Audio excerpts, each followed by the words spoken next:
Olá e bem-vindos! Hoje vamos mergulhar fundo no coração dos mercados financeiros modernos, para falar de negociação automatizada. Basicamente, são máquinas a comprar e a vender a velocidades que a mente humana nem consegue imaginar, e que estão literalmente a mudar as regras do jogo. Mas como é que isto funciona exatamente e quais são os riscos? É o que vamos descobrir. Para termos uma ideia da escala disto, vamos começar com um número que é, no mínimo, impressionante. Pensem nisto. Estima-se que entre 70% a 80% de todas as negociações nos mercados já não são feitas por seres humanos. São algoritmos. É uma maioria absolutamente esmagadora que silenciosamente tomou conta do sistema. E claro, isto leva-nos à pergunta central de toda esta análise. Esta revolução está, de facto, a otimizar os nossos mercados? A torná-los mais justos e líquidos para toda a gente? Ou será que, pelo contrário, estamos a construir um sistema financeiro cada vez mais frágil, quase como uma bomba relógio digital? Ora bem, para responder a essa pergunta, primeiro temos de perceber uma distinção que é crucial. É que nem toda a negociação automatizada é a mesma coisa. Vamos lá ver as diferenças entre negociação algorítmica, no geral, e a sua prima ultra-rápida, a chamada negociação de alta frequência. Primeiro, a negociação algorítmica, ou AT, que é o termo mais abrangente. Pensem nisto de uma forma simples. É como dar um conjunto de instruções a um computador. Dizemos-lhe, olha, se o preço da ação X chegar a este valor, compra 100 unidades. O grande objetivo aqui é executar estratégias de forma consistente, muito rápida e, claro, sem o erro humano. E depois temos a negociação de alta frequência, a HFT. Isto já é outra conversa, é uma subcategoria da primeira, mas é, digamos, a Fórmula 1 da negociação.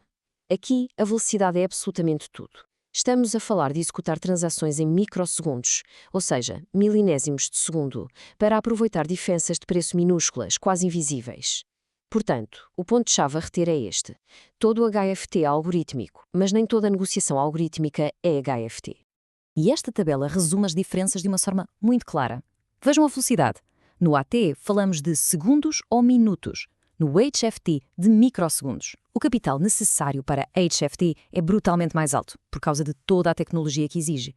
E embora o AT represente a maior parte do volume do mercado, o HFT, mesmo sendo uma fatia mais pequena, tem um impacto completamente desproporcional. E essa diferença de velocidade não acontece por acaso, é o resultado de uma verdadeira corrida ao armamento tecnológico. Mas como é que se consegue ser assim tão rápido? O que é que torna o HFT possível? Bem, é aqui que entramos num mundo onde cada nanosegundo conta, literalmente. O conceito-chave aqui é a latência ultrabaixa. Basicamente, é o tempo de reação do sistema. Para as empresas de HFT, reduzir esta latência é a prioridade número 1, é uma obsessão. Ter uma vantagem de apenas alguns microsegundos sobre um concorrente pode ser a diferença entre um dia de lucro e um dia de perda. Então, como é que se consegue essa latência mínima? Uma das principais técnicas chama-se colocalização. E o que é isto? É muito simples. As empresas pagam autênticas fortunas para instalar os seus computadores, os seus servidores, no mesmo edifício ou até na mesma sala que os servidores da bolsa.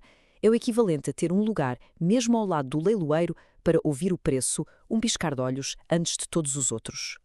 E o retorno financeiro desta obsessão pela velocidade é enorme. Alguns estudos mostram que reduzir o tempo de reação de 1 segundo para apenas 1 milissegundo pode aumentar a riqueza de uma empresa de HFT em cerca de 12%. E atenção, este dinheiro não aparece do nada, é na prática uma transferência direta de riqueza dos traders mais lentos para os mais rápidos. Ok, já vimos o como, mas ainda não falamos sobre o quê. O que é que estes algoritmos ultra rápidos andam a fazer o dia todo? Vamos espreitar as suas principais estratégias e vamos ver que há tudo, incluindo algumas que andam ali na fronteira da legalidade. E se olharmos para este gráfico, vemos logo uma coisa fundamental.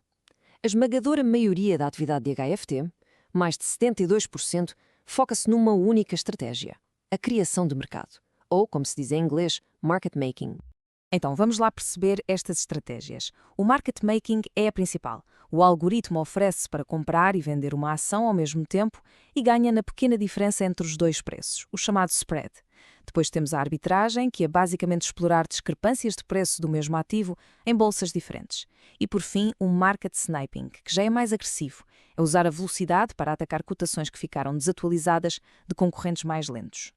Mas, como eu disse, nem tudo é positivo. A velocidade do HFT também abriu a porta a práticas ilegais como o spoofing. O mecanismo é puramente enganador. Um algoritmo inunda o mercado com ordens de compra ou venda gigantescas que não têm qualquer intenção de executar. Isto cria uma falsa impressão de pânico ou de euforia, o que faz mexer o preço. O manipulador aproveita, executa a sua transação real na direção oposta e, em microsegundos, cancela todas as ordens falsas. É manipulação de mercado pura e dura, só possível com esta tecnologia. Tudo isto leva-nos de volta à nossa questão inicial. Será que os benefícios do HFT, com uma maior liquidez e os custos mais baixos para os investidores, superam os enormes riscos que ela introduz no sistema financeiro global? Bem, os defensores argumentam que o HFT aumenta a liquidez, ou seja, a facilidade de comprar e vender, e reduz os custos para toda a gente. Os críticos, por outro lado, falam em liquidez fantasma. O que é isto? É uma liquidez que existe quando os mercados estão calmos, mas que, ao primeiro sinal de problemas, evapora. Desaparece instantaneamente. Porquê? Porque os algoritmos são programados para se autoprotegerem e, numa crise, retiram todas as suas ordens do mercado, o que, ironicamente, pode amplificar ainda mais essa mesma crise.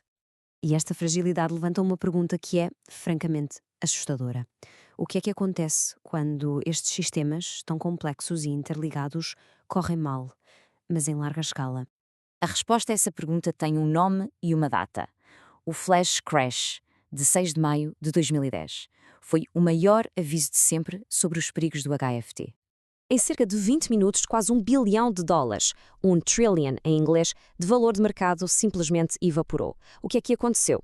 Uma única ordem de venda, bastante grande, desencadeou uma reação em cadeia. Os algoritmos de HFT, em vez de absorverem essa venda como se esperaria, fizeram o oposto. Retiraram-se em massa para se protegerem e sem a sua liquidez para suster o mercado, tudo entrou em queda livre. A tal liquidez fantasma tinha-se tornado bem real. E se tudo isto já parece complexo, o futuro promete ainda mais. Estamos a entrar numa nova era. Uma era em que os algoritmos não se limitam a seguir as regras que lhes damos. Eles aprendem sozinhos. A tecnologia chama-se Aprendizagem por Reforço Profundo, ou DRL. Pensem nisto como um sistema de inteligência artificial que joga contra o mercado milhões de vezes por dia, aprendendo com os seus próprios erros e sucessos para desenvolver estratégias que nenhum ser humano programou. O resultado são os chamados algoritmos caixa preta, sistemas tão complexos que, muitas vezes, nem os seus próprios criadores conseguem explicar por que razão tomaram uma certa decisão. E isto deixa-nos com uma última reflexão, que é também um enorme desafio.